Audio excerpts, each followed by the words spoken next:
High friends, welcome to all of you. मी Atul Tade sir, director and teacher of Knowlify academy Amravati. आजचा जो video आहे तो आपण खास महापारेषणसाठी जी आपण टेस्ट सिरीज लॉन्च केलेली आहे त्याचा पहिल्या पेपरचं व्हिडिओ सोल्युशन पाहणार आहे. आपण टोटल 50 क्वेश्चनचे व्हिडिओ सोल्युशन मी इथे देणार आहे तुम्हाला. टेक्निकलसाठी आणि नॉन टेक्निकलचं जे आहे ते सचिन वानखेडे सरांकडून तुम्हाला त्याचं एक्सप्लेनेशन भेटून जाईल. तर वन बाय वन आपण क्वेश्चन्सला पहिले कव्हर करू, त्याच्यानंतर मग एट द एंड क्वेश्चन्सला ॲनालिसिस करू. सोबत क्वेश्चन्सला सॉल्व्ह करताना तुम्ही केलेल्या मिस्टेक्स ज्या मला माहित आहे तुम्ही कोणकोणत्या मिस्टेक करतात त्याला सुद्धा आपण ऑब्झर्व करू. काही डाऊट असेल तुमचे तर ते सुद्धा कव्हर करू. तर आपला फर्स्ट क्वेश्चन आहे इथं, 2 heaters rated at 1000 watt 250 volt each are connected in series across a 250 volt 50 hertz AC supply. The total power drawn from the supply will be. Simple आहे क्वेश्चन. मी पहिले क्वेश्चन्स वाचला, त्याचा तुम्ही तर मराठीत वाचताच आहे, सॉल्व्ह केलेला आहे, वाचूही शकता व्हिडिओला पॉज करून. पण तरी मी याचा अर्थ मराठीत क्वेश्चन्स वाचत नाही आहे, फक्त एकाच इंग्लिश लँग्वेज मध्ये वाचतोय. मराठी ट्रान्सलेशन सांगतोच तुम्हाला. तुम्हाला क्वेश्चन्स हे कळला असेल. ज्या विद्यार्थ्यांना कळला नाही त्यांनी लक्ष द्या. 2 हीटर्स आर रेटेड म्हणजे 2 हीटर आहे. दोन्ही हीटरचं वॅटेज जे आहे ते 1000 वॅट आहे. 1000 वॅट 250 व्होल्ट असे 1000 वॅट 250 व्होल्टचे 2 हीटर जे आपण सिरीज मध्ये लावलेले आहे. कसे लावलेले आहेत तर सिरीज मध्ये लावलेले आहे. इथे दिसेल तुम्हाला सिरीज, बरोबर, कनेक्टेड इन सिरीज. आणि त्या 250 व्होल्टशी लावलेले आहे 1000 वॅटचे. 1000 वॅट 250. आणि आपल्याला काय विचारलेली आहे? टोटल पॉवर विचारलेली आहे. तर कशी काढू आपण टोटल पॉवर? तुम्हाला पहिले डायग्राम काढू शकतो आपण याच्यासाठी. डायग्राम येणार असे, हे 2 रेजिस्टन्स. समजा आता लॅम्प आहे तर लॅम्पसाठी आपण 2 रेजिस्टन्स दाखवले. हा इथे सोर्स आहे, हा 1000 वॅट 250 व्होल्ट, हा सुद्धा 1000 वॅट 250 व्होल्ट. कारण की दोन्ही जे आहे ते सारखेच हीटर आहे आणि ते 250 व्होल्ट वरच कनेक्ट केलेले आहे. अशा वेळेस पहा, जर आज तुम्हाला माहित आहे या प्रॉब्लेमला फक्त तुम्हाला पॉवर दिलेली आहे आणि व्होल्टेज दिलेला आहे. तर तुम्हाला टोटल पॉवर जर काढायची असेल तर तुम्हाला सांगितलं आहे, एक गुणधर्म पण माहित आहे तुम्हाला की सिरीज सर्किटमध्ये जर सारख्या वॅटचे 2 लॅम्प लावले, सिरीजमध्ये जर सारख्या वॅटचे 2 लॅम्प लावले तर टोटल पॉवर ही अर्धी होते. तर तुम्ही त्याच्यावरूनही कॅल्क्युलेट करू शकता किंवा मग तो 1/pt is equal to 1/p1 plus 1/p2 या फॉर्म्युल्याने सुद्धा कॅल्क्युलेट करू शकता. तर मी डायरेक्टली शॉर्टकट करतो इथं की सेम पॉवर आहे त्याच्यामुळे पॉवर जी आहे सेम रेटिंग आहे, सेम रेटिंग, त्याच्यामुळे पॉवर जी आहे ती हाफ होईल. सेम रेटिंग असल्यामुळे therefore power will be half. Power will be half. ठीक आहे. त्याच्यामुळे याचा आन्सर 1000च्या अर्धे किती होणार आहे? 2. 1000च्या अर्धे 500 म्हणजे 2 भागला पण त्याला 500 वॅट. तर सो आन्सर राहणार आपला ऑप्शन बी. नेक्स्ट क्वेश्चन कडे जाऊ आपण. नेक्स्ट क्वेश्चन काय म्हणते? Y arrangement of a resistance has each resistance. Y arrangement म्हणजे स्टार अरेंजमेंट म्हणजे star connection. Y arrangement of the resistance has each resistance, प्रत्येकाची व्हॅल्यू इच रेजिस्टन्स 3 ओहम म्हणजे स्टार कनेक्शन आहे आणि त्या स्टार कनेक्शन मधल्या प्रत्येक रेजिस्टन्सची किंमत ही 3 ओहम आहे. The equivalent delta arrangement will have the each resistance of the value. तर तुम्हाला डेल्टा कनेक्शन मधल्या डेल्टा अरेंजमेंट मधल्या इच रेजिस्टन्सची व्हॅल्यू विचारलेली आहे. आता तुम्हाला माहित आहे हे झालं आहे आपलं सगळं. पहा मित्रांनो, पहिला क्वेश्चन मी तुम्हाला सोबत एका क्वेश्चन सोबत अनालिसिस पण करून देतो. जेवढे आपले नॉलिफायचे विद्यार्थी आहे त्यांनी लक्ष द्या की हे जे आहे क्वेश्चन्स तुम्हाला जे दिसून आलेले आहे याच्यामध्ये आपल्याला हा क्वेश्चन्स आपण थेरीमध्ये घेतलेले आहे. आता हे जेवढे तुम्ही 50 क्वेश्चन्स आपण इथं पाहणार आहे हे एवढे प्रॉपरली डिझाईन केलेले आहे येत्या महाट्रान्सकोला विचारात घेऊन की तुम्हाला इथं सगळ्याच प्रकारचे क्वेश्चन्स पाहायला भेटेल. त्याच्यामुळे तुम्ही कुठे कुठे मिस्टेक केली हे स्वतः तुम्ही ऑब्झर्व करा आणि त्या मिस्टेक एक्झाममध्ये झाल्या नाही पाहिजे हे लक्ष ठेवा. हा क्वेश्चन जो आहे हा तुम्ही सॉल्व्ह करायलाच पाहिजे होता. जेवढेही नॉलिफायचे विद्यार्थी आहे किंवा मग अदर कोणतेही विद्यार्थी हा जर व्हिडिओ पाहत असेल तर त्यांनी लक्ष द्या की हा एकदम बेसिक लेवलचा क्वेश्चन होता, म्हणजे मीडियम लेवलचा. आता हे आपल्याला माहित आहे. हा दुसरा क्वेश्चन जेव्हा आपण सॉल्व्ह करू तेव्हा आपल्याला माहित आहे हे सगळं झालंय तुमचं थेरीमध्ये की डेल्टा मधला रेजिस्टन्स जर काढायचा असेल तर तो डेल्टा मधला रेजिस्टन्स हा स्टारच्या रेजिस्टन्सच्या 3 पट असतो. तर इथं 3 × 3 जर केलं त्याचा आन्सर किती येणार आहे? 9 ओहम. म्हणजे ऑप्शन नंबर ए हे राईट होणार. तर ऑप्शन ए राईट. तर नेक्स्ट क्वेश्चन कडे जाऊ आपण. 2 बल्ब्स. आता इथं म्हटलेलं आहे 2 bulbs of 500 watt and 200 watt rated at 250 volt will have the resistance ratio. खूप जबरदस्त क्वेश्चन्स आपण इथे सेट केलेले आहे की 2 लॅम्प आहे. एक आहे लॅम्प 500 वॅटचा आणि एक लॅम्प आहे 200 वॅटचा आणि दोघांचंही व्होल्टेज 250 व्होल्ट आहे. त्यांचा आपल्याला रेजिस्टन्स रेशो विचारलेला आहे.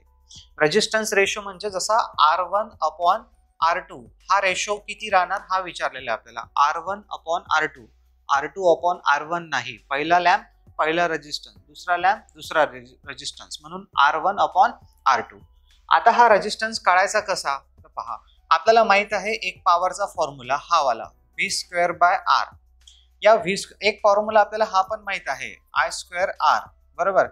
याच्यामध्ये जर आपण पॉवर पाहिली तर पॉवर ही रेजिस्टन्सच्या समप्रमाणामध्ये येते आणि याच्यामध्ये जर पॉवर पाहिली आपण तर रेजिस्टन्सच्या व्यस्त प्रमाणामध्ये येते, म्हणजे इनव्हर्सली प्रोपोर्शनल येते. तर हे डायरेक्टली प्रोपोर्शनल केव्हा, जेव्हा करंट कॉन्स्टंट असेल, आणि हे इनव्हर्सली प्रोपोर्शनल केव्हा, जेव्हा व्होल्टेज कॉन्स्टंट असेल. आता या केसमध्ये आपल्याला व्होल्टेज दिलेला आहे, त्याच्यामुळे मग आपण या फॉर्म्युलाचा वापर नाही करणार, याचा वापर करणार आणि जनरली आपल्याला याचाच करायचा आहे. आणि तसंही प्रॅक्टिकली हेच बरोबर आहे की जेवढी पॉवर जास्त तेवढा रेजिस्टन्स कमी, किंवा जेवढा रेजिस्टन्स कमी तेवढी पॉवर जास्त. म्हणून मग इथे दिसेल तुम्हाला की पॉवर आणि रेजिस्टन्स हे एकमेकाच्या व्यस्त आहे. म्हणून जेव्हा वरचा तुम्ही रेशो लिहाल R1/R2, तेव्हा याचा रेजिस्टन्स याची पॉवर व्यस्त असेल, म्हणून इथं R1 आलं तर इथं P1 आलं. आणि हे याच प्रॉब्लेमसाठी नाही, जेव्हाही तुम्हाला, म्हणजे मी असं नाही म्हणणार की हे प्रॉब्लेम जसं तसंच येईल, होऊ शकते एक्झाम मध्ये हे प्रॉब्लेम जसं तसं येईल, किंवा याच्या रिलेटेड प्रॉब्लेम येईल ज्याच्यामध्ये तुम्हाला रेशो विचारला जाईल. तर रेशो केव्हाही सांगताना ज्याच्या सोबत तुम्हाला काढायचा आहे तो डायरेक्टली प्रोपोर्शनल आहे की इनव्हर्सली प्रोपोर्शनल आहे ते पाहायचं, त्याच्यानुसार मग आपलं इक्वेशन्स बनवायचं, इक्वेशन्स मध्ये व्हॅल्यू पुट करायचे, तुमच्यासमोर आन्सर राहते. तर इथं R1 P1 का लिहिलं समजलं ना, इथं R1 लिहिलं, इथं P1 का लिहिलं, कारण की इनव्हर्सली प्रोपोर्शनल आहे. हे जर डायरेक्टली प्रोपोर्शनल असतं तर मग आपण इथं P1 लिहिलं असतं.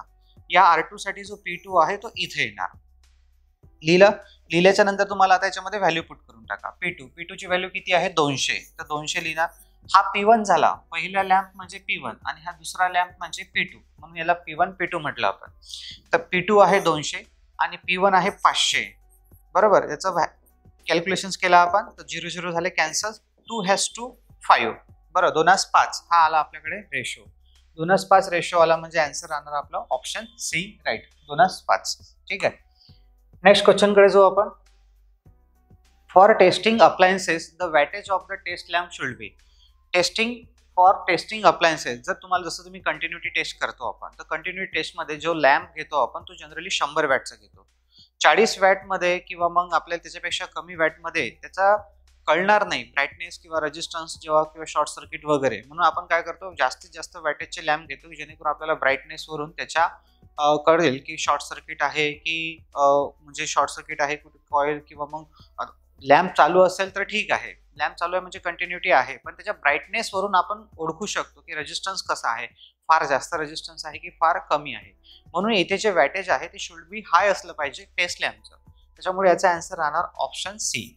आता पहा, चौथ्या क्वेश्चन्सवर आलो आपण. त्या चौथ्या क्वेश्चन मध्ये हा क्वेश्चन जो आहे, मे बी समजा एखाद्याला माहित नसेल तर 50-50 मध्ये तो जाऊ शकते, माहित नसेल तर, पण तरी सुद्धा हा क्वेश्चन काही एवढा फार कठीण नव्हता. नेक्स्ट क्वेश्चन जाऊ आपण. 5 नंबरचा question. The force between two charges is 120 Newton. Force between two charges, दोन चार्जेस आहे समजा, हा एक चार्जेस आहे पॉइंटचा आणि हा एक चार्जेस आहे. याच्यावर Q1 चार्ज आहे, याच्यावर Q2 चार्ज आहे, आणि याच्यामधला जो फोर्स आहे तो दिलेला आहे यांनी 120, आणि हे D अंतराने एकमेकाच्या जवळ ठेवलेले आहे, D अंतराने, आणि याच्यामधला फोर्स आहे 120 न्यूटन. पुढे काय म्हटलेलं आहे, if the distance between charges is double, जे डिस्टन्स आहे ते डबल केलं, द फोर्स विल बी, तर फोर्स मध्ये काय बदल पडेल, बरोबर. फोर्स मध्ये काय बदल होईल ते इथे लक्ष द्या आता, की फोर्स मध्ये काय बदल होईल असं आपल्याला विचारलेलं आहे. तर फोर्सचा फॉर्म्युला आपण लिहिणार Q1/Q2. हे झालेलं आहे तुमचं. क्वेश्चन्स पाहिल्याबरोबर जेवढेही विद्यार्थी आता पारेषणचे पेपर देणार आहे त्यांना सगळ्यांना विनंती आहे की तुम्हाला क्वेश्चन्स वाचल्याबरोबर क्लिक झालं पाहिजे की हा कोणत्या चॅप्टर मधला आहे. इव्हन माझ्या नोट्स मध्ये किती पेजवर आहे, म्हणजे पेज नंबर नाही लक्षात असलं तरी चालते, पण त्या चॅप्टर मध्ये कुठं आहे हे क्लिक झालं पाहिजे. म्हणजे याने काय होते, पटापट आपल्याला आन्सर काढण्यामध्ये सोपं जाते. जसं हा क्वेश्चन्स वाचल्याबरोबर समजून जाते आपल्याला की हा आपण शिकलेल्या चौथ्या चॅप्टर मधून आहे, आणि चौथ्या चॅप्टर मध्ये आपण लगेच 4-5 कन्सेप्ट नंतर हा फोर्सचा फॉर्म्युला शिकलो आहे. तर ज्याच्यामध्ये Q1/Q2 4πε d² हा फॉर्म्युला शिकलो आपण. न्यूटनमध्ये. तर आता इथं मला काही घेणं देणं नाही आहे बाकी या पुऱ्या फॉर्म्युलाचं. मला एवढं माहित आहे की जो फोर्स आहे आणि जो डिस्टन्सचा वर्ग आहे, डिस्टन्स नाही फक्त डिस्टन्सचा वर्ग, हे एकमेकाच्या इन्व्हर्सली प्रोपोर्शनल आहे. इन्व्हर्सली प्रोपोर्शनल आहे आणि या इन्व्हर्सली प्रोपोर्शनल असल्याच्या कारणानं डिस्टन्स मध्ये जर मी डबल वाढ केली, डिस्टन्स जर 2D वाढवलं, बरोबर, डिस्टन्स जर डबल केलं तर याचा वर्ग असल्याच्या कारणाने या 2D चा वर्ग होते, म्हणजे 4D होते. म्हणजे डिस्टन्स जर डबल झालं तर हा जो फोर्स आहे हा 4 पटीनं कमी होते, कारण की इथं 4 न गुणलं ना, 4 न वाढ झाली ना, 4D झाला ना, त्याच्यामुळे मग इथं 4 पटीनं घट होईल. आता आधी किती दिलेला आहे फोर्स आपल्याला 120 न्यूटन, याला 4 न भागा, हा 4 न वाढला तर याला 4 न कमी करा, 4 1 4, 4 3 12, किती याला 30 न्यूटन. सिंपल कॅल्क्युलेशन्स आहे पण खतरनाक क्वेश्चन्स आहे, म्हणजे आपण मिस्टेक करू शकतो तिथं, किंवा मग आपण सरळ त्याला गिव्ह अप करू शकतो, किंवा मग पोरं काय करू शकतात, अच्छा फोर्स डबल झाला, सॉरी डिस्टन्स डबल झाला तर फोर्स हा अर्धा होईल. अर्धा म्हणजे तुम्ही पहिले 60 मारून टाकणार आणि मग म्हणाल की पेपर काय सोपा होता सर, बस आता तो सिलेक्शन होऊन जाते. पण बारीक मिस्टेक असतात ह्या आपल्या, की ज्याच्यामुळे आपला रिझल्ट जाऊ शकतो. त्याच्यामुळे हे लक्ष ठेवा. आता इथं डिस्टन्स डबल केलं म्हणून 2D चा वर्ग झाला. समजा इथं डिस्टन्स तिप्पट म्हटलं असतं तर 3D चा वर्ग झाला असता, बरोबर. मग 3 चा वर्ग 9 आणि D चा वर्ग D². इथं 9 पटीनं हा वाढला असता तर फोर्स हा 9 पटीनं कमी झाला असता. बारकावे लक्षात ठेवा क्वेश्चन्स मधले. तर याचा आन्सर काय राहणार मग आपला option number 30. Next question, dielectric strength of mica is. मायकाची डायइलेक्ट्रिक स्ट्रेंथ किती असते? तर इथं मायकाची डायइलेक्ट्रिक स्ट्रेंथ आपल्याला पाठच पाहिजे. तसं आपण टेबल पण आपल्या चॅप्टर नंबर 3 मध्ये लास्टला तुम्हाला प्रत्येक मटेरियलची डायइलेक्ट्रिक स्ट्रेंथ किती असते हे लिहून दिलेलं आहे. त्याच्यामध्ये मला वाटते बहुतेक 40 ते 200 असं आहे आणि इथे आहे 50 ते 200. तर इथं ऑप्शन नंबर सी हे बरोबर राहणार. पहा, पेपर तुम्ही पाहून घ्या, पेपरचं बारकाईने अनालिसिस करा. एक क्वेश्चन हा सिस्टमॅटिकली अरेंज केलेला आहे आणि तुम्हाला पाठांतरावरचे क्वेश्चन्स येणार, तुम्हाला कॅल्क्युलेशनचे क्वेश्चन्स येणार, तुम्हाला बेसिक लेवलचे क्वेश्चन्स येणार, तुम्हाला लॉजिकल लेवलचेही क्वेश्चन्स येणार. तर तुम्ही सगळ्या टाईपचे क्वेश्चन सॉल्व्ह करू शकले पाहिजे. हा पाठांतरावरचा आला तर पहिल्या सेकंदामध्ये येईल, नाही तर मग तुम्ही अर्धा एक घंटाही विचार करत बसले हात ठेवून तर त्याचा आन्सर्स काही येणार नाही आहे. की ते क्वेश्चन तुम्हाला म्हणाल की अरे बसला आता लय वेळ पाहिलं पाहतं तुला आन्सर देऊन देतो मी, असं काही होणार नाही आहे. आता 7 नंबरचा क्वेश्चन, रेसिप्रोकल ऑफ रिलक्टन्सीज. रिलक्टन्सचा रेसिप्रोकल झाला आहे. सगळे क्वेश्चन वाचल्याबरोबर आपल्याला कळलं पाहिजे की 5व्या चॅप्टर मध्ये आपण सगळं शिकलो. परमियन्सचा रेसिप्रोकल, रिलक्टन्सचा परमिएबिलिटी वगैरे सगळेचा आपण डिफरन्स वगैरे पाहिलेला आहे. त्याच्यामुळे आपल्याला हे माहित आहे. तर रिलक्टन्सचा जो रेसिप्रोकल आहे तो आहे परमियन्स. जे सोपे क्वेश्चन्स आहे मी त्याला जास्त वेळ देणार नाही, जिथं काहीतरी लॉजिक आहे तिथे आपण त्याला जास्त वेळ देऊ. देन मग पुढचा question, cells are connected in series in order to. आता हे सगळे ऑप्शन्स मी वाचणार नाही कारण की आपल्याला कमीत कमी वेळेमध्ये जास्तीत जास्त क्वेश्चन्स पाहायचे आहे. त्याच्यामुळे काय आहे ना, तुम्ही शांततेत हे क्वेश्चन्स वाचू शकता. त्याचे ऑब्विसली नॉलिफायच्या सगळ्या विद्यार्थ्यांनी क्वेश्चन्स वाचलेच आहे. तर सेल जे आहे ते आपण सिरीजमध्ये का जोडतो? 6व्या चॅप्टरमध्ये माहिती आहे, सिंपल आहे. सेल्स हे सिरीजमध्ये आपण त्यासाठी जोडतो जेव्हा आपल्याला व्होल्टेजची ॲडिशन म्हणजे व्होल्टेज वाढवायचं आहे. व्होल्टेज वाढवायचं असेल तर सेल सिरीजमध्ये जोडतो, करंट वाढवायचं असेल तर पॅरलल मध्ये जोडतो. त्याच्यामुळे इथं आन्सर आहे increase the voltage rating, option number A. Then पुढे जाऊ आपण, during the charging and discharging of nickel iron cell. आता हेही माहिती आहे तुम्हाला, जसं आपण सेलवर आलो तसं तुम्हाला माहिती आहे की निकेल आयरन बॅटरी चार्ज आणि डिस्चार्ज करताना काय काय गुणधर्म आहे. आता हा गुणधर्मामध्ये आपण पाहिलं तर की निकेल आयरन बॅटरीला चार्ज आणि डिस्चार्ज करताना कोणत्याही प्रकारचं पाणी तयार होत नाही. जसं लीड ऍसिड बॅटरीमध्ये बॅटरी डिस्चार्ज असताना पाण्याचं प्रमाण जास्त असते, बरोबर, चार्ज कंडिशनला पाण्याचं प्रमाण कमी असते. तसं निकेल आयरन बॅटरीमध्ये होत नाही.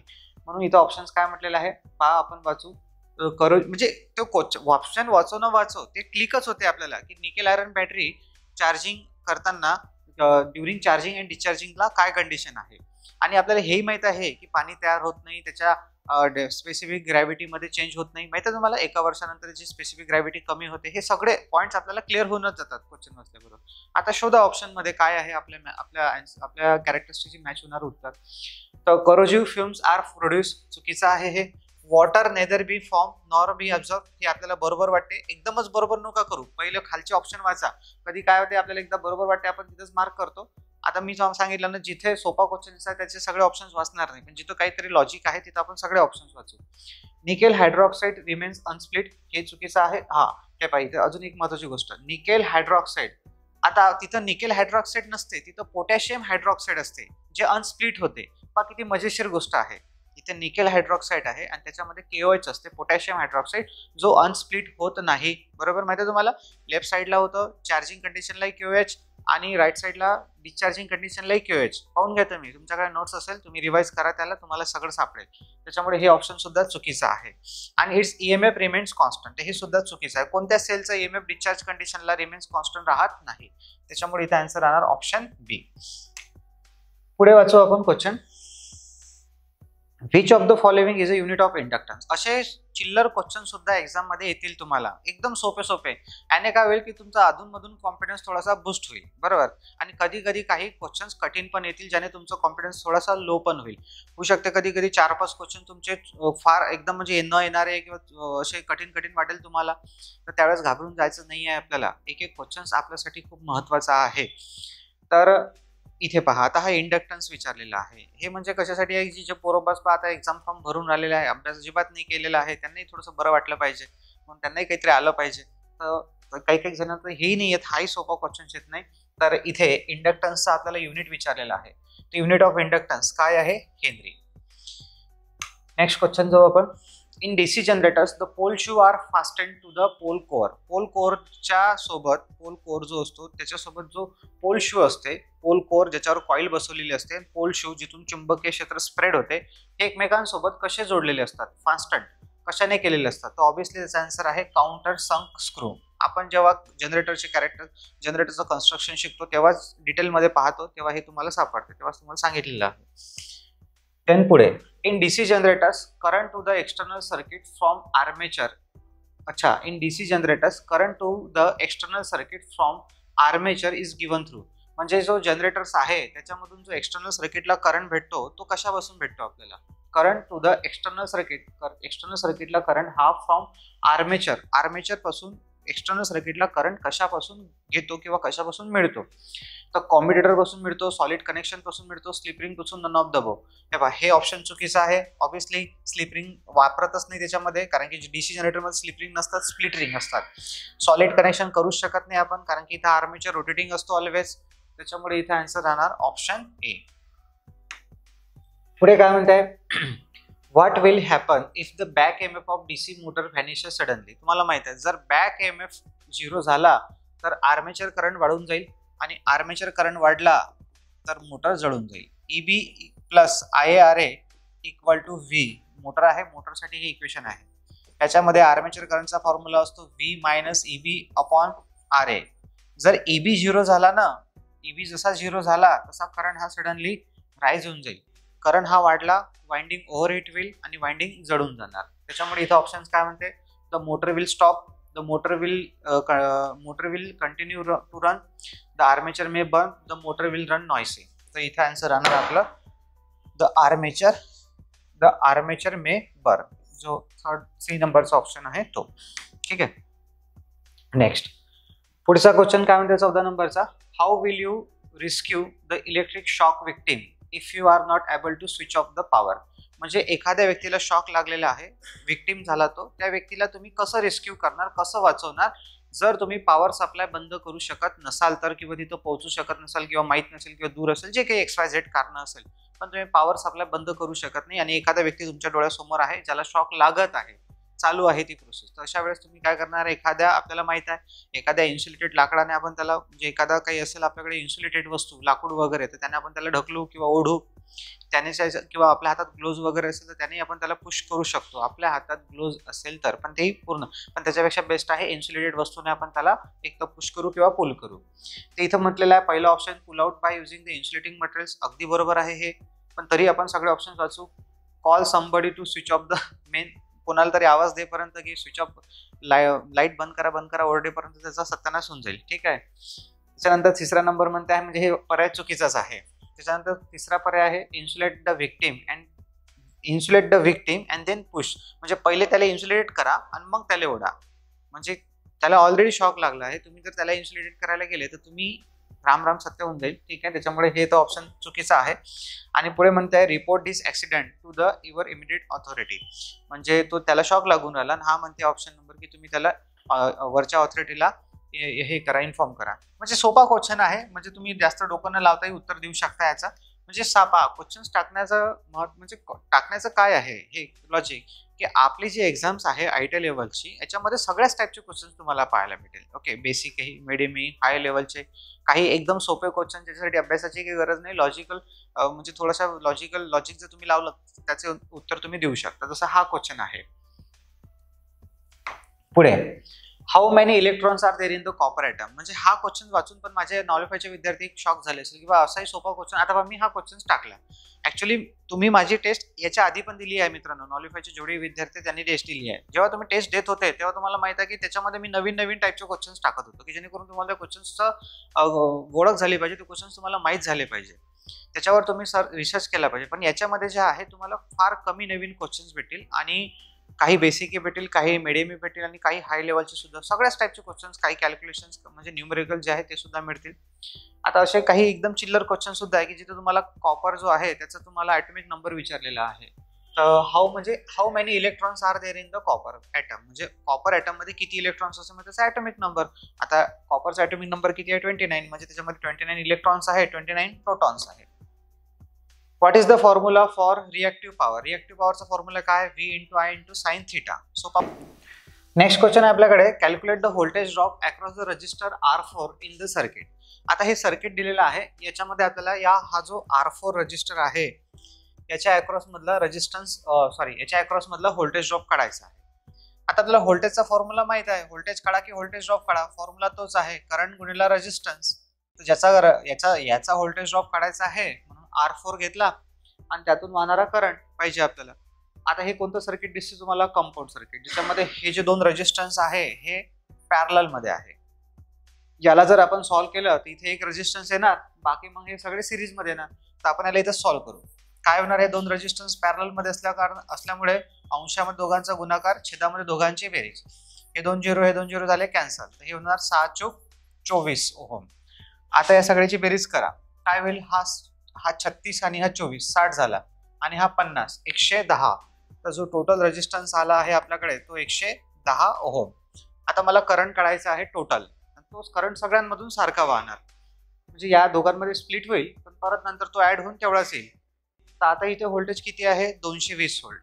तर बस करंट काढायचा आहे, तो टोटल व्होल्टेज भागेला टोटल रेजिस्टन्स. माहित आहे तुम्हाला, 0 0 कॅन्सल, 11 2 22, करंट आला 2 एम्पियर.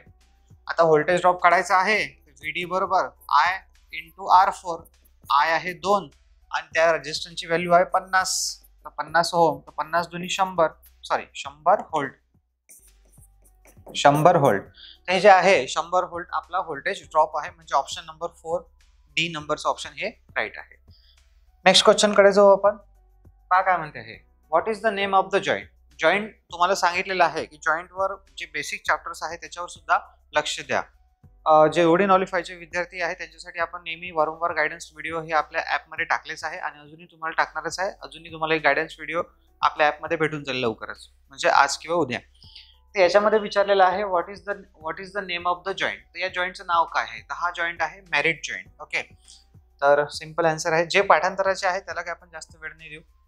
देन पुढे म्हटलेलं आहे what is the name of the lighting circuit. आता हे लाइटिंग सर्किट याचं नाव विचारलेलं आहे आपल्याला. ट्युनल लाइटिंग वायरिंग आहे, कॉरिडॉर लाइटिंग वायरिंग आहे, किंवा गोडाऊन वायरिंग आहे, किंवा मग स्टेअरकेस आहे. तर स्टेअरकेस वायरिंग तर नाही आहे. फक्त एक गोष्ट अजून महत्त्वाची की मित्रांनो, ज्या नॉलिफायच्या विद्यार्थ्यांनी जेवढ्यांनी पेपर दिलेला आहे त्याच्यामध्ये याचं आन्सर थोडंसं चुकीचं होतं, म्हणजे बाय मिस्टेक सिलेक्ट करताना ते D झालेलं आहे, तसं त्याचा आन्सर आहे C बरोबर, गोडाऊन. तर एवढं एक करेक्शन करून घ्या. Godown lighting wiring. Godown lighting wiring जे आहे हे इथे आहे, कारण की आता एवढं मी कन्स्ट्रक्शन तुम्हाला समजून सांगत नाही याचं, पण तुम्हाला माहित असेल की जसं हा मास्टर स्विच आहे याचा, हा चालू केला की जसं तुम्ही स्विच लावता तसं पुढचा लागत जाते, मागचा बंद होते, बरोबर. त्याच्यामुळे मग इथे जसं हा लावला तर पुढचा लागतो, मागचा बंद होऊन जातो. गोडाऊन आणि अशा पद्धतीने. ओके, ते वायरिंग तुम्ही पाठ करावं लागेल, कोणती गोडाऊन वायरिंग कशी असते, ट्युनल वायरिंग कशी असते, बरोबर. हे सगळं. What is the symbol indicate. हा जो सिम्बॉल आहे हा काय इंडिकेट करते पहा. बेसिक क्वेश्चन सुद्धा आहे, बरोबर. आणि मी सांगतो ना, या पुऱ्या 50 पैकी 25 क्वेश्चन्स हे कोणतेही विद्यार्थी ज्याने बॅच नाही लावली ते विद्यार्थी सुद्धा क्वेश्चन सॉल्व्ह करू शकता. खरी फाईट आहे, आपली जी कॉम्पिटिशन आहे, फाईट आहे ती 25 क्वेश्चनच्या पुढे आहे. म्हणजे असं नाही मी 1 ते 25 म्हणून राहिलो बरं, नाही तर मग सर नाही 25 क्वेश्चन म्हटलं म्हणजे 1 ते 25 नाही, पुऱ्या त्या 50 क्वेश्चन पैकी 25 क्वेश्चन कोणतेही असेल ते जे सोपे किंवा मिडियम लेवलचे असेल त्याला सॉल्व्ह करण्यासाठी बेसिक लेवलचं नॉलेज लागेल.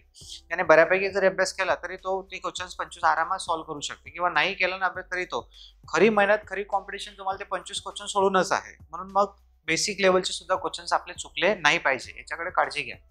What is the symbol of indicate? आणि सोपा क्वेश्चन असेल ना त्याला आवर्जून जास्त फोकस करून सॉल्व्ह करा एकदम, कारण एखादा कठीण क्वेश्चन चुकला तर आपल्याला काही फरक नाही पडणार आहे. तो तुमचा चुकला तर इतरही विद्यार्थ्यांचा चुकू शकते म्हणतोय मी तुम्हाला, किंवा त्यांच्यासाठी तो क्वेश्चन कठीण असू शकते किंवा त्यांना सॉल्व्ह करण्यासाठी सगळ्यांनाच वेळ जास्त लागू शकते. पण एखादा सोपा क्वेश्चन बाय मिस्टेक घाई गडबडमध्ये जर आपला चुकला तर खूप मोठा लॉस आहे. तर इथे पहा, हा जो सिम्बॉल आहे table fan, ceiling fan, bracket fan, exhaust fan, हा सिम्बॉल आहे सिलिंग फॅनचा. देन पुढे जाऊ आपण, which is a passive component. तर याच्यातलं पॅसिव्ह कंपोनंट कोणतं आहे या 4 ऑप्शन मध्ये. तर हे जे डायोड आहे, डायोड आहे, ट्रान्झिस्टर आहे, हे सगळे ऍक्टिव्ह कंपोनंट्स आहे. आणि याच्यातला जो कॅपॅसिटर आहे हा पॅसिव्ह आहे.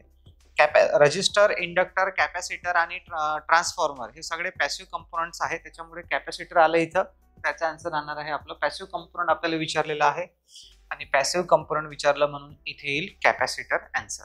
ठीक आहे. कधी कधी काय होते माहिती का, असा हा क्वेश्चन असा पण येऊ शकते, which is the passive component except, म्हणजे पॅसिव्ह कंपोनंट सोडून, बरोबर.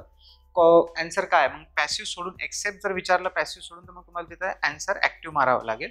असे पण क्वेश्चन्स येतात. मग तिथे आन्सर एकच असेल, बरोबर. What is the input ripple frequency F in of the full wave rectifier? तुम्हाला माहिती आहे फुल वेव्ह रेक्टिफायर म्हणजे फुल वेव्ह फॉर्म भेटते तुम्हाला अशी, आणि याची तुम्हाला रिपल फ्रिक्वेन्सी विचारलेली आहे. इथं काय होते, टाइम पिरियड हा अर्धा होते तर फ्रिक्वेन्सी ही डबल होते.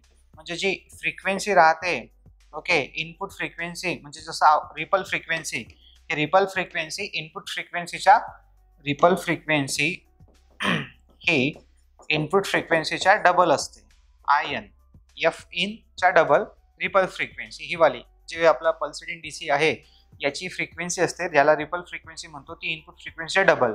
आता मी जास्त डिटेलमध्ये डीपमध्ये त्याचं एक्सप्लेन नाही करत आहे. हे व्हिडिओ आपण इतर विद्यार्थ्यांसाठी बनवत आहे, त्याच्यामुळे ठीक आहे, म्हणजे त्यांना पण हेल्पफुल राहिली याच्यामुळे. नाही तर अदरवाईज तुम्हाला हे सगळं सांगितलेलं आहे आणि तेही खूप डीपमध्ये. म्हणजे मी इथं जसं थेरी शिकवत नाही तुम्हाला, पण याची हेल्प होईल तुम्हाला. जसं टाइम पिरियड इथं अर्धा होतो, टाइम पिरियड अर्धा होतो म्हणून फ्रिक्वेन्सी डबल झाली. इथे आन्सर राहणार आपलं ऑप्शन सी. इथे इनपुटच म्हटलं यांनी, पण हे त्या रेक्टिफायरला जाण्याची अगोदरची फ्रिक्वेन्सी आहे आणि ही त्याच्या म्हणजे रिपल फ्रिक्वेन्सीचं हे आन्सर आहे. पण ही इनपुट फ्रिक्वेन्सी जी त्या ट्रान्सफॉर्मरला आपण दिलेली आहे ती वाली. आता जास्त एक्सप्लेन नाही केलं मी त्याला. What is the function of the transistor if the emitter to base and collector to base are forward bias? आठवते तुम्हाला 23 नंबरचा चॅप्टर आहे आपला ट्रान्झिस्टर, त्याच्यामध्ये मी तुम्हाला सांगितलं आहे cut off region, active region, बरोबर, saturation region, fully forward active region म्हणा किंवा फक्त ऍक्टिव्ह रिजन म्हणा, सॅच्युरेशन रिजन, त्याच्यानंतर मग आपलं रिव्हर्स ऍक्टिव्ह रिजन. हे जेवढे रिजन आहे याच्यामध्ये कोणते जंक्शन, जे दोन जंक्शन्स आहे J1 आणि J2, म्हणजे इमिटर टू बेस आणि बेस टू कलेक्टर, तर फॉरवर्ड असले तर फॉरवर्ड बायस, पहिला फॉरवर्ड बायस, दुसरा रिव्हर्स बायस असला तर दोन्ही रिव्हर्स बायस असले तर, हा सगळा टेबल तुम्हाला लिहून दिलेला आहे. आताही रिपीट करू शकतो आपण त्याला, पण नाही करणार, ऑलरेडी तुमच्या नोट्समध्ये आहे. बाकी विद्यार्थ्यांनी पण त्याला सर्च करा किंवा मग लिहून देतोय तुम्ही. जसं तुम्हाला माहित असेल कट ऑफ रिजन, बरोबर, पहिलं रिजन आहे याच्यामध्ये कट ऑफ रिजन. चला नवीन विद्यार्थी आहे, त्याचे दोन जंक्शन राहतात J1 आणि J2, म्हणजे एक जंक्शन राहते इमिटर टू बेस आणि एक राहते बेस टू कलेक्टर किंवा मग कलेक्टर टू, त्याला CB म्हटलं तरी चालेल, CB. तर याच्यामध्ये कट ऑफ रिजन मध्ये हे दोन्ही जंक्शन जे आहे ते रिव्हर्स बायस मध्ये राहतात. हा पण रिव्हर्स बायस, हा पण reverse bias. Forward active region जो असतो, फॉरवर्ड ऍक्टिव्ह रिजन, आता या फॉरवर्ड ऍक्टिव्ह रिजन मध्ये, फॉरवर्ड ऍक्टिव्ह रिजन, या फॉरवर्ड ऍक्टिव्ह रिजन मध्ये पहिलं जे आहे जंक्शन ते फॉरवर्ड बायस आणि दुसरं जंक्शन हे रिव्हर्स बायस. जेव्हा तो कट ऑफ रिजन मध्ये राहते तेव्हा तो transistor as a open switch म्हणून काम करते.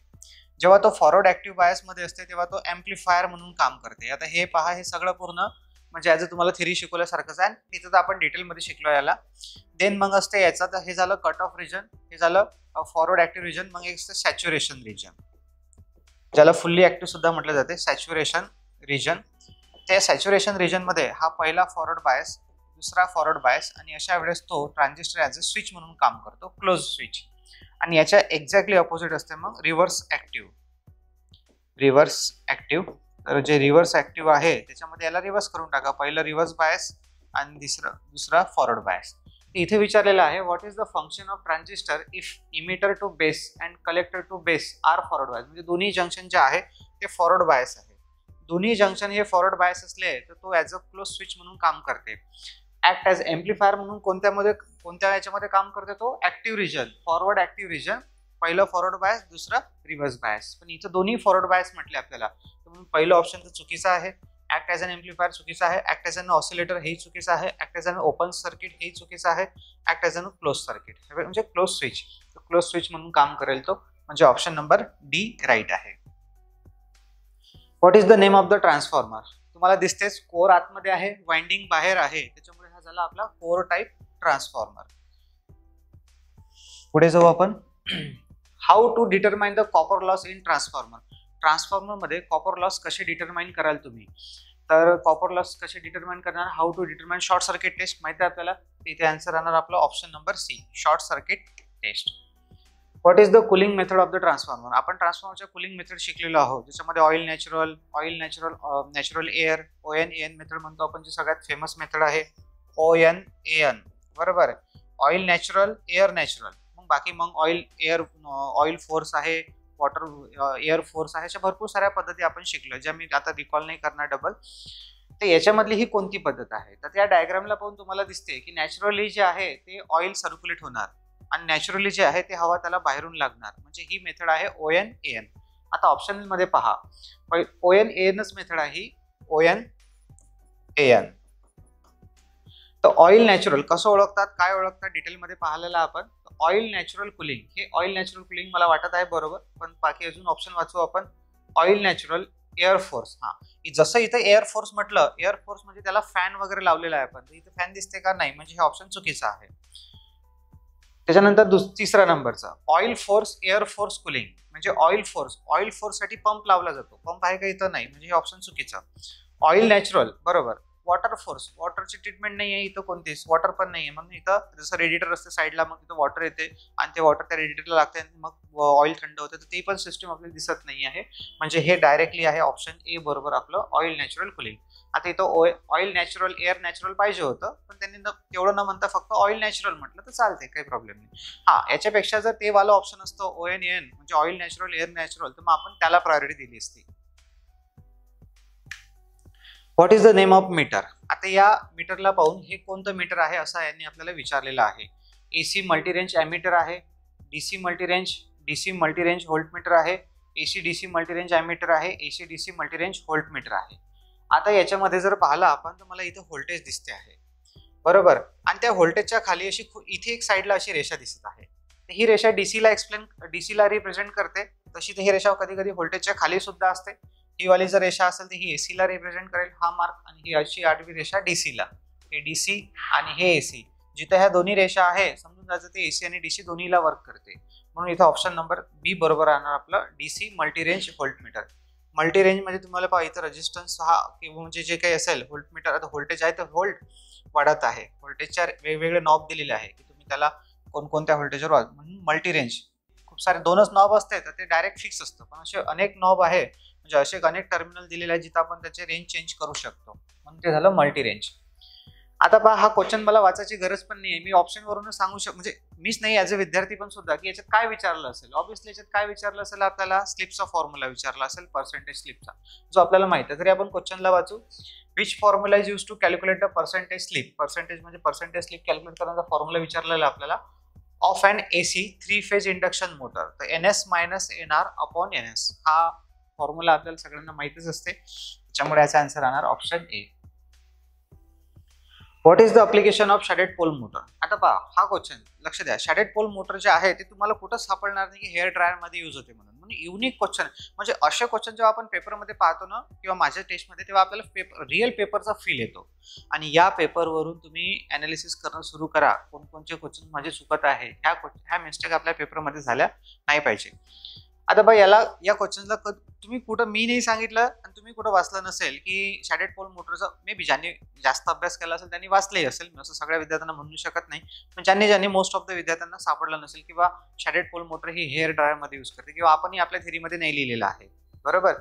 पण आपण एलिमिनेशन मेथडचा वापर करून याचा आन्सर काढू शकतो. कसं पहा, what is the application of shaded pole motor, की शॅडेड पोल मोटरचं ॲप्लिकेशन काय आहे. तर पहिलं ऑप्शन म्हणते हेअर ड्रायर.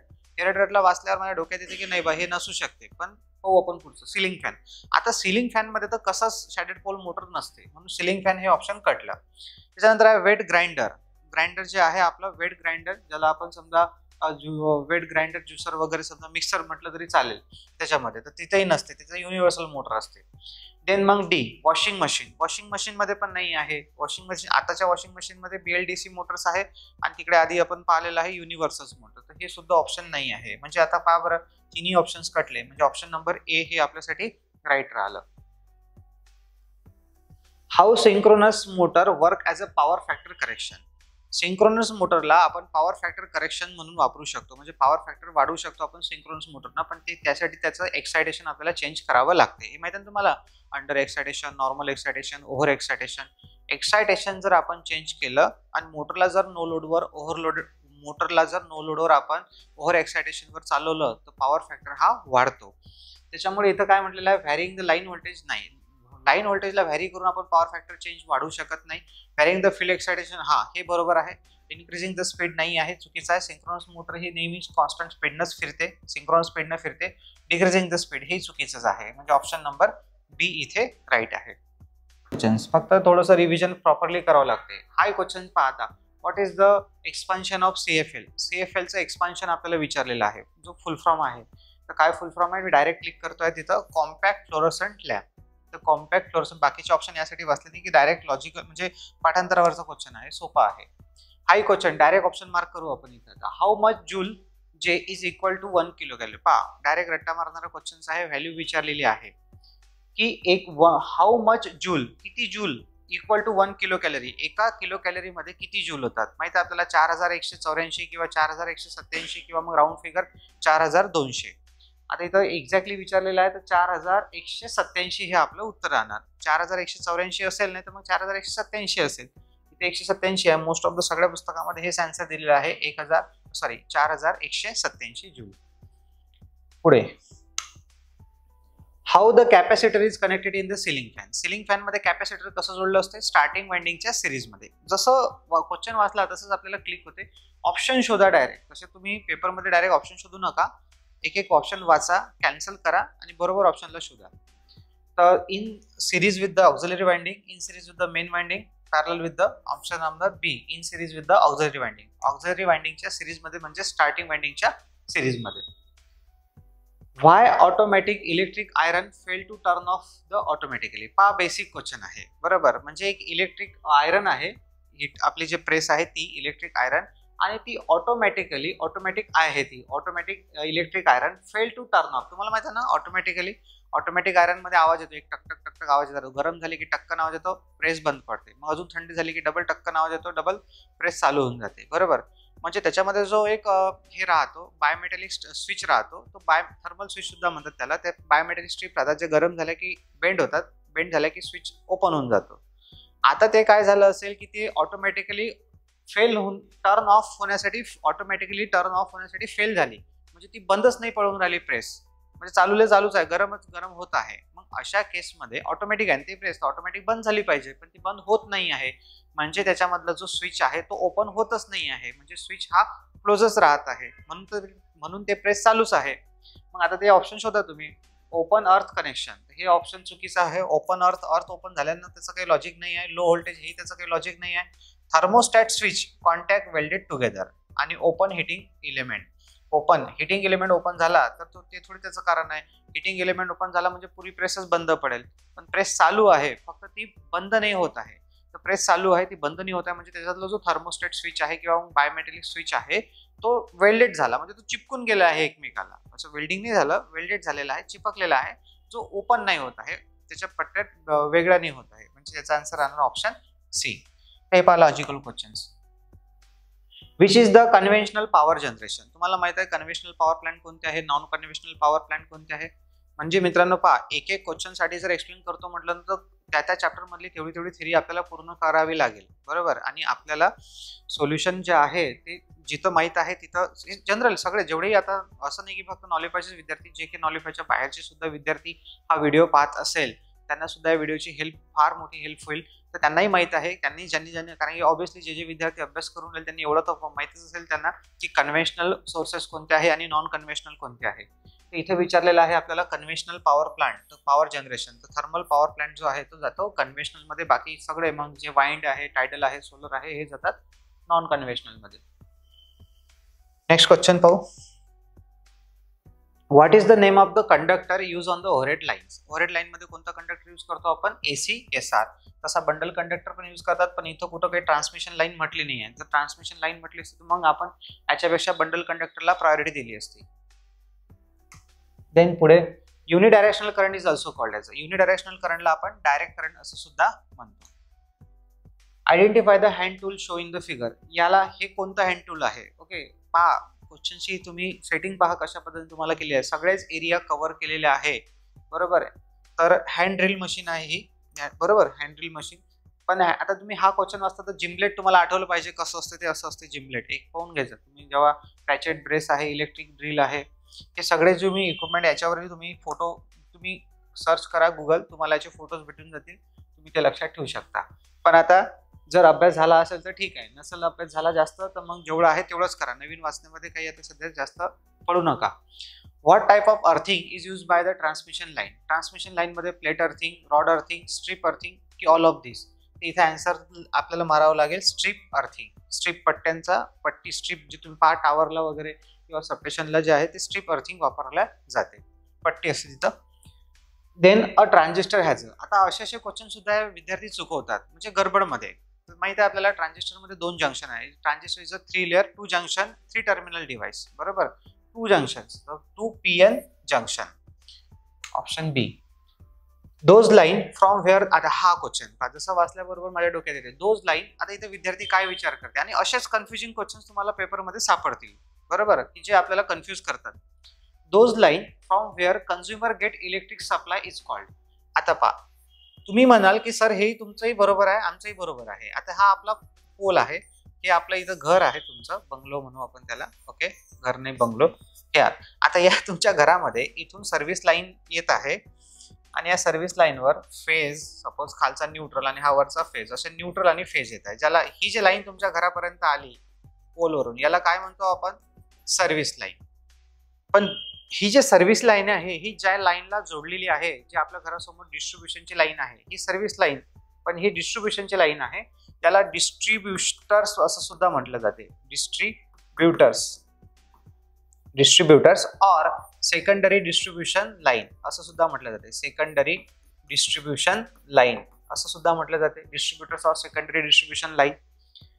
आता इथं आपण कन्फ्युज होतो हा क्वेश्चन वाचून. Those line from where consumer get electric supply. Those line म्हणजे कोणती लाईन? ज्या लाईन, त्याला काय म्हणतात? इज कॉल्ड, म्हणजे त्या लाईनला काय म्हणतात? ज्या लाईन पासून कन्झ्युमर सप्लाय घेतो. Where consumer get electric supply, कन्झ्युमरला इलेक्ट्रिक सप्लाय मिळतो. आता कन्झ्युमरला इलेक्ट्रिक सप्लाय मिळतो, डायरेक्ट आपल्या डोक्यामध्ये ते सर्व्हिस लाईन, आणि ऑप्शन जर पाहिलं तर ऑप्शन मध्ये सर्व्हिस लाईन आहे. त्याच्यामुळे इथं मोस्ट ऑफ द विद्यार्थी जे आहे त्यांचा आन्सर सर्व्हिस लाईन देतात, आणि त्यांचा एक प्रकार चुकलाय नाही, कारण त्यांच्या डोक्यात त्यांनी घेतलं की कन्झ्युमरला सप्लाय याच लाईन पासून भेटतो, म्हणजे सर्व्हिस लाईन पासून भेटतो, बरोबर. पण मला एक सांगा की हा झाला कन्झ्युमर, पण या कन्झ्युमर पर्यंत जी मेन लाईन आली आहे ती ही आहे, आणि या लाईनला डिस्ट्रीब्युटर्स म्हणतात, बरोबर. हा पूर्ण एक म्हणजे खूप खतरनाक क्वेश्चन आहे की याच्यामध्ये मग जर तुम्ही डिस्ट्रीब्युटर मारलं तर अशा वेळेस कधी कधी उत्तर तुमचं सर्व्हिस लाईन पण जो आहे आयोग बरोबर देऊ शकते, असंही त्याच्यामध्ये होऊ शकते. मलाही पटते ते डाऊट तो. तर ज्या लाईन मधून ग्राहकांना वीज पुरवठा होतो त्यांना रिकामी जागा काय म्हणतात? तर रिकामी जागा त्याला सर्व्हिस लाईन असं पण म्हणू शकतो. पण इथे जे हा क्वेश्चन आलेला आहे एक्झाम मध्ये, त्याच्यामध्ये याचं प्रायोरिटी दिलेली आहे डिस्ट्रीब्युटर्सला, म्हणून आपण आन्सर याचं डिस्ट्रीब्युटर्स लक्षात ठेवा. कन्फ्युजिंग क्वेश्चन आहे, तर आन्सर लक्षात ठेवायचा डिस्ट्रीब्युटर. ही लाईन नाही. आता ही लाईन आपण त्यांनी तर डायरेक्ट काहीच नाही म्हटलं, त्यांनी फक्त एवढंच म्हटलं की कन्झ्युमरला जिथून सप्लाय भेटतो त्या लाईनला काय म्हणते? जिथून सप्लाय भेटतो, म्हणून आपल्याला ही लाईन कन्झ्युमरचीच लाईन झाली, सर्व्हिस लाईन, बरोबर. जिथं जोडलेली आहे त्याला डिस्ट्रीब्युटर्स म्हणतात. तर आन्सर आहे इथं, आन्सर दोन्ही असू शकते, ए पण असू शकते, बी पण असू शकते, पण प्रायोरिटी दिलेली आहे आयोगानं ए ला, म्हणून तुम्ही ए लक्षात ठेवा. असा 44 नंबरचा question. While using the wooden pole in the service line the span should not be exit. जो उडन पोल आहे, आता उडन पोल तर जमान्याचे बंद झाले बरोबर, पण तरी सिलेबस मध्ये आहे, आपल्याला शिकावे लागतात आणि त्याच्यावरचे क्वेश्चन सुद्धा आपल्याला एक्झाम मध्ये कुठे कुठे पाहायला भेटतात. तर जे उडन पोल आहे ते आपण मॅक्स टू मॅक्स 60 मीटरच्या स्पॅन पर्यंत वापरतो. आता इथं ऑप्शन मध्ये 60 न देता डायरेक्ट यांनी काय म्हटलं म्हणजे 40 ते 60, इथे आहे 40 ते 50. तर ऑप्शन आपलं राहणार इथं उत्तर 40 ते 50 मीटरच्या पेक्षा जास्त स्पॅन मध्ये आपण त्याला वापरता नाही आलं पाहिजे. Radial distribution system is not use to supply. आता जसं रेडियल डिस्ट्रीब्युशन सिस्टम आपण वाचले तर आपल्या डोक्यात येते की रेडियल डिस्ट्रीब्युशन सिस्टम म्हणजे सिंगल लाईन, आणि सोबतच त्याच्यामध्ये काय आहे की रेडियल डिस्ट्रीब्युशन सिस्टम मध्ये जो एंड कन्झ्युमर राहतो, एंड कन्झ्युमर त्याला लो व्होल्टेजचा सामना करावा लागतो, लाईनची कंटिन्युटी नाही राहत, जर लाईनवर काही फॉल्ट झाला तर ही जी रेडियल डिस्ट्रीब्युशन सिस्टम आहे ही not use to supply in, म्हणजे कधी वापरत नाही, आपण वापरतो हे नाही, कधी नाही वापरत हे विचारलेलं आहे. हा जो क्वेश्चन मध्ये नॉट असतो ना, हा खूप खूप म्हणजे आपल्याला, आपण याच्याकडे लक्षच देत नाही, याला इज्जत देत नाही जास्त करून, त्याच्याकडे लक्ष ठेवत झाला. जर क्वेश्चन मध्ये नॉट आला तर त्याच्याकडे बारकाईनं की आपलं त्या नॉटला म्हणजे नॉटचा अर्थ काय आहे. तर radial distribution system is not use to supply. तर highly density load areas, highly density area म्हणजे जिथं उच्च घनतेचे भार आहे, म्हणजे जास्त लोकवस्ती आहे, गर्दी आहे, जास्त लोड आहे, अशा ठिकाणी आपण रेडियल डिस्ट्रीब्युशन सिस्टम वापरत नाही असं त्याचं म्हणणं आहे. मिडियम डेन्सिटी, कमी मध्यम स्वरूपात डेन्सिटी आहे तिथं वापरत नाही म्हटलेलं तर नॉट, किंवा जिथं कमी डेन्सिटी आहे तिथं वापरत नाही की नन ऑफ द. जिथं गर्दी कमी आहे, लो डेन्सिटी आहे, तिथं आपण रेडियल डिस्ट्रीब्युशन सिस्टम वापरतो. जिथं जास्त लोकवस्ती आहे, जास्त गर्दी आहे, जास्त लोड आहे, तिथं आपण हे रिंग मेन डिस्ट्रीब्युशन सिस्टम किंवा इंटरकनेक्टर वगैरे त्या वापरतो. त्याच्यामुळे नाही वापरत असं म्हटलेलं आहे त्यांनी. त्याच्यामुळे मीडियम आणि लोला वापरू शकतो आपण, हायला नाही वापरत. जिथं जास्त आहे तिथं नाही वापरत आपण रेडियल डिस्ट्रीब्युशन सिस्टम, कारण त्याचे तोटे आता सांगितले मी तुम्हाला. त्याचा आन्सर राहणार ऑप्शन ए. पुढचा क्वेश्चन काय म्हणते, the structure of the pin type insulator is wavy, it is done to increase. तुम्हाला माहित आहे जे इन्सुलेटर्स राहतात त्याचं स्ट्रक्चर कसं राहते, असं वेव्ही राहते बरोबर. ह्या असे त्याला वेव्स दिलेले असतात. तर ह्या वेव्स कशासाठी की जर डायरेक्ट वॉटरचा, आता इथं कंडक्टर राहतो आणि हा या क्रॉस आर्मची फिट असतो, जर हा डायरेक्ट राहिला तर हा वॉटरचा जो जे काही पाणी याच्यावर पडेल त्याचं कंटिन्यू येईल, क्रॉस आर्मची टच होईल, क्रॉस आर्म म्हणजे एक प्रकारे अर्थच आणि शॉर्ट सर्किट होईल बरोबर. जर याला अशा ज्याला आपण पेटीकोट सुद्धा म्हणतो, हे अशा जे वेव्ही शेप दिलं याला पेटीकोट सारखं म्हणजे पेटीकोट सुद्धा म्हटलं गेलं आहे याला आपल्या थेरीच्या बुक्स मध्ये. तर ह्याला असं वेव्ही शेप बनवल्यानं काय होते, वॉटरचा फ्लो कंटिन्यू राहत नाही आणि त्याच्यामुळे जे फ्लॅशिंग आहे, जो शॉर्ट सर्किट आहे ते होत नाही. तर mechanical strength, puncture strength, flash over voltage आणि थर्मल स्ट्रेंथ. जे फ्लॅश ओव्हर आहे म्हणजे फ्लॅशिंग जे होते शॉर्ट सर्किट त्याच्यामध्ये ते होत नाही, म्हणून त्याला वेव्ही शेप बनवलेला असते. Corona can be reduce by. Corona काय कशाने आपण रिड्यूस करतो हे आपल्याला माहित आहे. Increasing the operating voltage, reducing the spacing between the conductors, increasing the effective conductor diameter, any of the above. त्याचा आन्सर आहे increasing the effective conductor diameter किंवा मग इफेक्टिव्ह रेडियस. ज्याच्यामुळे जसं बंडल कंडक्टर, जेव्हा आपण बंडल कंडक्टर यूज करतो तेव्हा करोना इफेक्ट कमी होतो. कारण की इफेक्टिव्ह रेडियस वाढते. तर हे झालंय तुमच्या नोट्समध्ये, तुम्ही पाहून घ्या, लिहून ठेवलेला आहे. 2 नंबरचा पॉईंट असेल हा, जे काही ऍडव्हान्टेजेस ऑफ बंडल कंडक्टर मध्ये. तर जेव्हा आपण इफेक्टिव्ह रेडियस वाढवतो तेव्हा करोना इफेक्ट कमी होतो. तर रेडियस वाढवणं म्हणजे डायमीटर वाढवणं, म्हणून डायमीटर वाढवली की करोना लॉस कमी होतो. Option number C. Corona loss त्याच नाही, अजून भरपूर सारे कारणाने सुद्धा आपण कमी करू शकतो. What is the value of resistance given in the figure by colour coding. बरोबर, तुम्ही जेवढेही क्वेश्चन्स 50 क्वेश्चन सॉल्व्ह करून आले याने तुम्हाला एक खूप मोठी हेल्प होईल की पुरा सिलेबस जो आहे तो तुम्हाला समजेल. पुरा सिलेबस जेवढे हे आपले 30 चॅप्टर्स आहेत त्याच्यामध्ये पूर्ण कळेल की कोणकोणत्या एरियाजला भर दिले गेला आहे आणि कशा, आणि सगळ्या सिलेबसचा तुमचं एक हे होऊन जाईल, म्हणजे एक रिव्हिजन पण होऊन जाईल की जसं रेजिस्टन्स कसे कॅल्क्युलेट करायचे पूर्ण तुम्ही पाहून घ्या. आता हे जेवढे 50 क्वेश्चन्स आहेत ते इथे तुम्हाला तो कोड लक्षात ठेवायचा आहे. आठवते आपण काय शिकलो आहे, बीबी रॉय हा एक नावाचा व्यक्ती आहे, सगळ्याच top. B B Roy go to Bombay, B B Roy go to Bombay, to ने लिहायचा आहे, go to Bombay, very good wife बस. आणि याच्यामध्ये लिहा याचे नंबर 0 पासून स्टार्ट करा, 0 1 2 3 4 5 6 7 8 9 बरोबर. हा 9 या डब्ल्यू सोबत मॅच झाला म्हणजे तुम्ही लिहिलेलं बरोबर आहे. आता पहिला कलर काय म्हणते, ऑरेंज. माहिती आहे तुम्हाला, पहिले 2 जे आहे ते डिजिट असतात, तिसरा जो आहे तो मल्टीप्लायर असतो. आता ऑरेंज, ऑरेंज साठी किती नंबर आहे, 3. दुसरा कोणता आहे, व्हाईट, व्हाईट साठी किती आहे, 9. पण तिसरा काय म्हणते इथं, गोल्ड. सांगितलंय तुम्हाला, युनिक क्वेश्चन आहे. जर मल्टीप्लायर बँडच्या ठिकाणी जर गोल्ड किंवा सिल्वर आला तर काय करायचं, जर गोल्ड आला तर 10 न भागायचं, सिल्वर आला तर 100 ने भागायचं. इथं गोल्ड आहे म्हणून इथं 10 ने भागू आपण आणि याचा आन्सर येणार 3.9 ओहम. नो कलर बँड ±20% त्याचा टॉलरन्स असेल. पण ऑप्शन मध्ये टॉलरन्सचं काही दिलंच नाही आहे आपल्याला, तर काही विचार करण्याची गरज नाही आहे. सरळ सरळ आन्सर राहणार आपला ऑप्शन नंबर ए 3.9 ओहम. कन्वर्ट 101 बायनरी हा याचे बेस व्हॅल्यू 2 आहे, म्हणजे बायनरी नंबर आहे हा इंटू डेसिमल नंबर.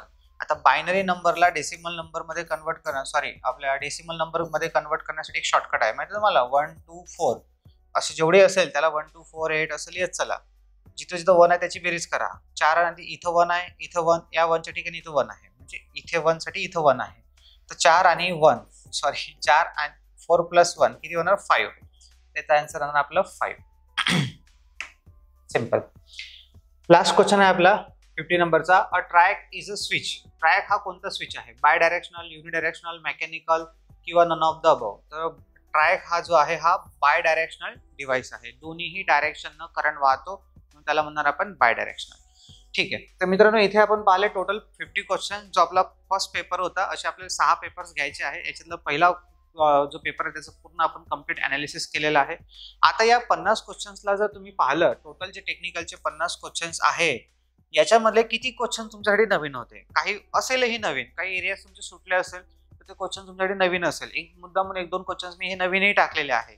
तर मोजून जर तुम्ही पाहिले ना, जास्तीत जास्त 4 ते 5 क्वेश्चन सोडले ना, तर तुमचे 46 क्वेश्चन जे आहे ते शुड बी राईट असायला पाहिजेच होते. 45-46 क्वेश्चन जे आहे ते तुमचे राईट असायलाच पाहिजे होते. पण तुम्ही काय करतात, काही काही विद्यार्थी 50च्या 50 सॉल्व्ह करतात आणि 15-20 चुकवतात, किंवा मग 45 सॉल्व्ह करतात आणि खूप सारे चुकवतात. असं कारण जे क्वेश्चन्स तुम्हाला येतात ते पहिले सॉल्व्ह करा. पण 50-50 ज्यामध्ये तुम्हाला डाऊट आहे, जे तुम्ही कधीच पाहिले नाही, माहित नाही आहे, त्याला सोडून द्या. त्याला तुम्ही सॉल्व्ह करण्याची ट्राय करू नका. जे तुम्ही वाटते तुम्हाला 50-50% आहे त्याला तुम्ही जास्त म्हणजे प्रायोरिटी देऊन तुम्ही त्याला रिस्क घेऊ शकता अशा 4-5 क्वेश्चन्समध्ये. पण अशा सगळेच क्वेश्चनला रिस्क घेऊ नका, नाही तर अदरवाईज स्कोर जो आहे तो आपला कमी येईल. सो इथे थांबू आपण. बाकीचं नेक्स्ट व्हिडिओला भेटू आपण नेक्स्ट सोल्युशन सोबत. थँक्यू.